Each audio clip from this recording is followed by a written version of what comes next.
Breaking news చూస్తున్నాం. తెలంగాణ వ్యాప్తంగా సంచలనం రేపిన హైకోర్టు అడ్వకేట్ గట్టు వామన్ రావు పివి నాగమణిల హత్య కేసు విచారణను సుప్రీంకోర్టు సిబిఐకి బదిలీ చేసింది. ఈ హత్య కేసులో కుట్ర కోణం దాగి ఉందని వామన్ రావు తండ్రి గట్టు కిషన్ రావు గతంలో పలుమార్లు ఆరోపించారు. మందిని కోర్టులో కేసు విచారణ కోసం వెళ్లి వస్తుండగా తన కొడుకు కోడల్ని అప్పటి పీఆర్ఎస్ ఎమ్మెల్యే పుట్టమధు ఆదేశాలతో కుంట శ్రీను, బిట్టు శ్రీను, చిరంజీవి, అక్కపాక కుమార్, ఉదరి లచ్చయ్య కాపు కాసి దారుణంగా హత్య చేశారని కిషన్ రావు ఆవేదన వ్యక్తం చేశారు. వామన్ రావు మరణ వాంగ్మూలంలో కూడా పుట్టమధు పేరు తెలిపారని గుర్తు చేశారు. గత బీఆర్ఎస్ ప్రభుత్వంలో తమకు న్యాయం జరగలేదని, ఛార్జ్షీట్లో ఉండాల్సిన పేరు లేకుండా కేసును నీరుగార్చారని ఆరోపించారు. సుప్రీంకోర్టు తీర్పుతో తనకు న్యాయ వ్యవస్థపై నమ్మకం కలిగిందని, ప్రస్తుత ప్రజాప్రభుత్వం తమకు ఇచ్చిన సహకారానికి ధన్యవాదాలు తెలిపారు. వామన్ రావు దంపతుల హత్య కేసు విచారణను సిబిఐకి అప్పగించాలన్న సుప్రీంకోర్టు ఆదేశాలను స్వాగతిస్తున్నట్లు మంత్రి శ్రీధర్ బాబు తెలిపారు. ఇది న్యాయ వ్యవస్థపై ప్రతి ఒక్కరికి నమ్మకం కలిగించిందని అన్నారు.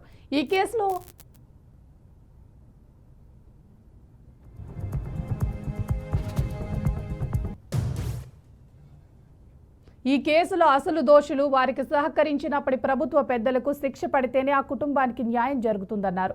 మంతినిలో నడి రోడ్డుపై అడ్వకేట్ వామన్ రావు దంపతులు హత్యకు గురైతే అప్పటి బీఆర్ఎస్ ప్రభుత్వం పట్టించుకోలేదని నిట్టూర్చారు.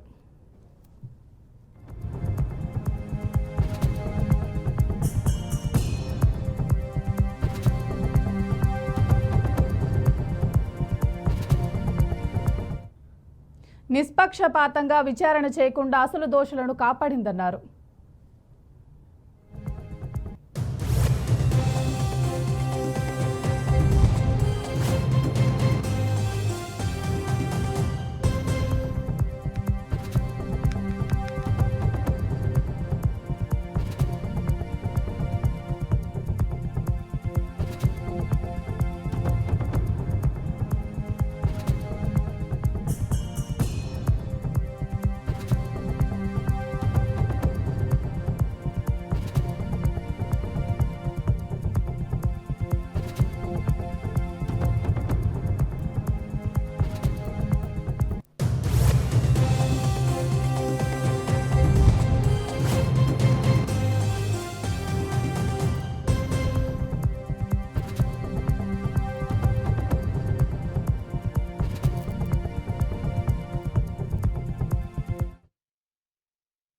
నా కొడుకు కోడలు మంతిని కోర్టుకు వచ్చి మంతిని కోర్టు నుండి పెద్దపల్లి కోర్టుకు వెళ్ళిపోతుండగా కల్వచెర్ల సమీపంలో ప్రధాన రహదారిపై కాపుగాచి కుంట శ్రీను, బిట్టి శ్రీను, చిరంజీవి, అక్కపాక కుమారు, ఉదర లచ్చయ్య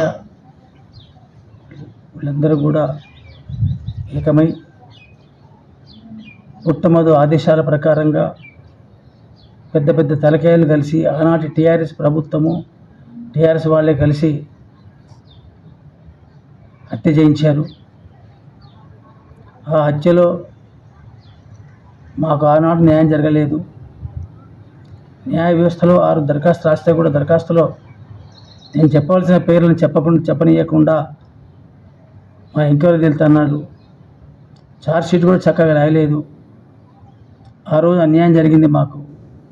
చివరకు ఏ ఒక్క అధికారి కానీ, ఏ ఒక్క నాయకుడు కానీ టీఆర్ఎస్ వాళ్ళు మా ఇంటికి వచ్చి పలకరించిన తావు లేదంటే పెద్దలు విజ్ఞులకే ఆ సమస్యను వదిలివేస్తున్నాను నేను. ఇప్పుడున్నటువంటి ప్రభుత్వం ఏతుందో, ఇప్పుడున్న పోలీసు అయితే ఉందో మాకు చట్టపరిధిలో న్యాయం చేసింది. సుప్రీంకోర్టులో న్యాయం జరిగింది. సుప్రీంకోర్టు జడ్జి గారికి, సుప్రీంకోర్టు అడ్వకేట్లకు, ఇప్పుడున్న పోలీస్ వ్యవస్థకు, ఇప్పుడున్న ప్రభుత్వానికి మా కుటుంబం పక్షాన, న్యాయం పక్షాన చేతులెత్తి నమస్కారం చేస్తున్నాను. స్వీకరించమని ప్రార్థన. ఖచ్చితంగా ఇప్పుడు వచ్చిన సిబిఐ తోటి మాకు న్యాయం జరుగుతుంది.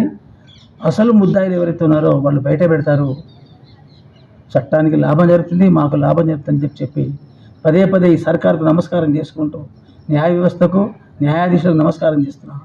దయమన్నించండి.